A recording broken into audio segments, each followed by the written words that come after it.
और रामपुर में 690 करोड़ की परियोजनाओं की सौगात देने के बाद सीएम योगी जनसभा को संबोधित कर रहे हैं, सुनिए।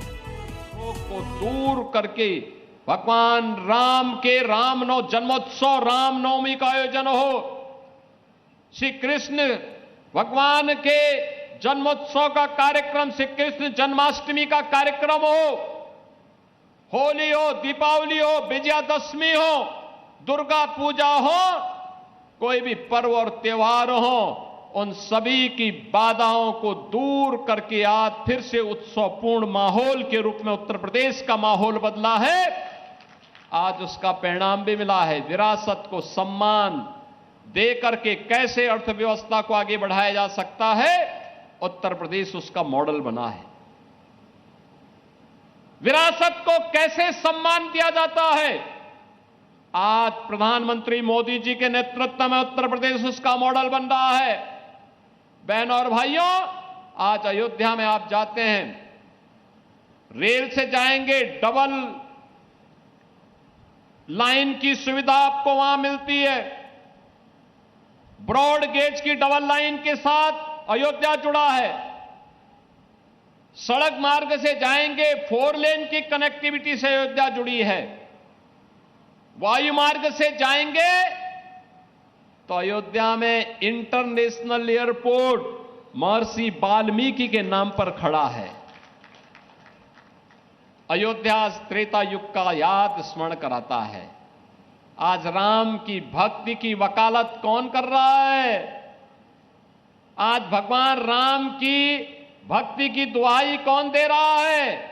2017 के पहले जो जय श्री राम बोलने पर लाठी मारते थे, 2017 के पहले जब उत्तर प्रदेश में राम भक्त कहता था कि राम लला हम आएंगे, मंदिर वहीं बनाएंगे, और राम भक्तों पर जो समय गोली चलाते थे, आज वे आस्था की वकालत करते हुए दिखाई देते हैं। ये आपकी ताकत है, आपकी आस्था की ताकत है कि आज उनको आपका पिछलग्गू बनने के लिए मजबूर होना पड़ रहा है। आपके वोट बैंक की ताकत है। अब उन्हें अपने को आप पर पश्चाताप होता होगा, अपने कर्मों पर पश्चाताप होता होगा कि समाजवादी पार्टी गलत थी। वह कांग्रेस जो 2017 के पहले राम के अस्तित्व को ही नकार चुकी थी, श्री कृष्ण के अस्तित्व को ही नकार चुकी थी, आज वो भी कहती है कि राम तो सबके हैं। अब ये लोग सब मचल रहे हैं अयोध्या जाने के लिए, लेकिन प्रभु राम तो जग नियंता हैं, इस ब्रह्मांड के स्वामी हैं। वे भी जानते हैं सही कौन है और बुरा कौन है। भगवान राम की भक्ति तो हनुमान जी के अंदर इतनी ताकत पैदा कर देती है कि अगर लक्ष्मण जी को बचाने के लिए संजीवनी बूटी लेने के लिए जा रहे श्री हनुमान जी के साथ कोई कालनेमी छल छद्म से धोखा दे करके उन्हें इससे वंचित करने का कुत्सित प्रयास करता है, राम की भक्ति ऐसे कालनेमियों को पूरी तरह निपटाने में भी सहायक हो जाती है। और इसलिए चिंता की बात नहीं। उनकी चिढ़ तो है कि अयोध्या इतनी सुंदर कैसे हो गई। उनकी चिढ़ तो यह है काशी विश्वनाथ धाम इतना सुंदर कैसे हो गया। उनकी चिढ़ तो है मां विंध्यवासिनी का धाम इतना अच्छा कैसे हो गया। और उनकी चिढ़ तो है कि प्रयागराज का वैभव महाकुंभ के नाम पर देश और दुनिया को अपनी ओर कैसे आकर्षित कर दे रहा है।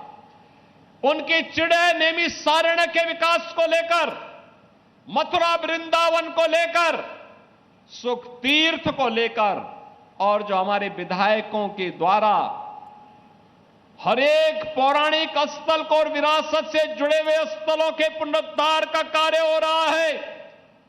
इसको बाधा बन करके इनको रोकने की उनकी चिढ़ थी। जब कुछ नहीं कर पा रहे हैं तो अब अपने अनुसार फिर वे वही झूठ का सहारा लेकर के कुछ ना कुछ तो बोलेंगे, कुछ ना कुछ तो करेंगे।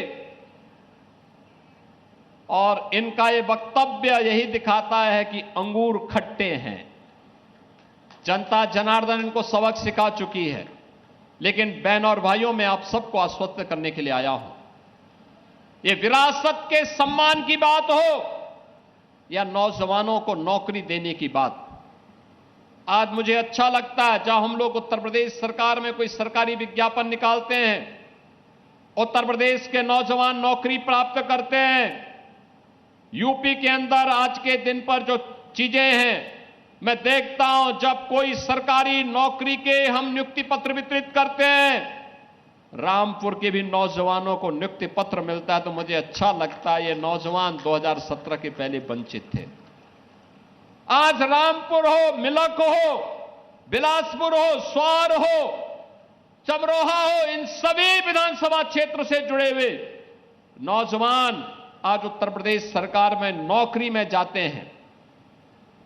उद्योग की बात जब आती है, रामपुर के लिए भी हमें प्रस्ताव प्राप्त होते हैं। विकास की प्रक्रिया में नौजवान के हाथ को काम मिलता है। हर नौजवान, एक नौजवान जब अपने प्रतिभा और अपने परिश्रम का फल राज्य को देता है, तब उत्तर प्रदेश जैसा बीमारू राज्य जो कांग्रेस और सपा के पाप के कारण कभी बीमारू हुआ था, वह राज्य उस बीमारूपन से उबर करके आज भारत की अर्थव्यवस्था का ग्रोथ इंजन बन करके टॉप 3 इकोनॉमी के रूप में अपने आप को स्थापित करता है। बहनों और भाइयों, यही उत्तर प्रदेश है। परंपरागत उद्यम ठप पड़ चुका था। कहीं पॉल्यूशन कंट्रोल बोर्ड के लोग परेशान करते थे, कहीं पुलिस परेशान करती थी, कहीं मंडी समिति परेशान करती थी। 2017 के पहले रामपुर का पैच वर्क, रामपुर का जरी वर्क, रामपुर की वायलिन, इन सब के सामने अंधकार जैसा माहौल था। और आज मुझे बताते हुए प्रसन्नता है, उत्तर प्रदेश ने 1 डिस्ट्रिक्ट 1 प्रोडक्ट के माध्यम से रामपुर को भी, यहां के 1 डिस्ट्रिक्ट 1 प्रोडक्ट को भी और यहां के परंपरागत उद्यम को भी एक पहचान दी है। बहनों और भाइयों, आप अंदाजा इसी से लगा सकते हैं, चाकू अगर गलत व्यक्ति के हाथों में पड़ेगा तो उससे डकैती डालेगा। समाजवादी पार्टी रामपुर के चाकू का दुरुपयोग करके जनता की जमीनों पर कब्जा करती थी, जनता को प्रताड़ित करती थी, उन्हें हतोत्साहित करती थी, उनका शोषण करती थी। और उत्तर प्रदेश के अंदर जब बीजेपी की डबल इंजन सरकार आई तो यही चाकू जनता की सुरक्षा के लिए उपयोग में आ रहा है। और वही सुरक्षा का माहौल आज विकास का पर्याय बन रहा है। यही तो रामपुर का विकास है। हाईवे बन रहे हैं, एक्सप्रेसवे बन रहे हैं, रेलवे फ्लाईओवर बन रहे हैं, 3 मीटर की सड़क अब 7 मीटर की हो रही है, 10 मीटर की हो रही है, 4 लेन की हो रही है। जहां पे जो प्रस्ताव आया, उस प्रस्ताव को हमने अपनी सहमति देकर के आगे बढ़ाने का काम किया है, क्योंकि प्रण एक ही है कि कोई भी वंचित न रहने पाए। विकास की प्रक्रिया में सभी लोगों को एक समान रूप से हम आगे बढ़ाएंगे। अब पिक एंड चूज नहीं होता है, पिक एंड चूज नहीं होता है कि बिजली सेफई में आएगी लेकिन पीलीभीत में नहीं आएगी। क्यों आएगी? तो 75 जनपदों में आएगी, एक साथ आएगी, सभी 350 तहसीलों में आएगी, सभी 825 विकास खंडों में आएगी। यहां पे जब श्रीमती राजबाला जी कह रही थी कि फायर स्टेशन स्थापित हुआ है, बहनों और भाइयों, हर तहसील पर सरकार का संकल्प है एक फायर स्टेशन की स्थापना करेंगे। जिनके प्रस्ताव आ गए हैं उनको हमने सहमति दे दी, स्वीकृति दे दी, धनराशि मुक्त कर दी। जहां पे इंटर कॉलेज की आवश्यकता थी इंटर कॉलेज, जहां डिग्री कॉलेज की आवश्यकता थी डिग्री कॉलेज, जहां पॉलिटेक्निक की आवश्यकता थी पॉलिटेक्निक, जहां पे आईटीआई की आवश्यकता थी आईटीआई, पुराने पढ़ चुके विद्यालयों को, इंटर कॉलेजेस को प्रोजेक्ट अलंकार के माध्यम से, बेसिक शिक्षा परिषद के विद्यालयों को ऑपरेशन कायाकल्प के माध्यम से एक नई ऊंचाई प्रदान करके भव्य स्वरूप प्रदान किया जा रहा है। अब विकास रुकने वाला नहीं है, विकास थमने वाला नहीं है। नौजवान के जीवन के साथ कोई खिलवाड़ नहीं कर सकता। अब कोई किसी बहन के खिलाफ अपमानजनक टिप्पणी नहीं कर सकता, नहीं कर सकता है। बेटी की सुरक्षा में कोई सेंध नहीं लगा सकता है। अब लगाएगा तो उसको मालूम है कि इसके बाद आगे क्या होने जा रहा है। और इसलिए बहनों और भाइयों, अन्नदाता खुशहाल है, नौजवान रोजगार पाकर के आज प्रदेश के विकास में अपनी ऊर्जा का उपयोग कर रहा है।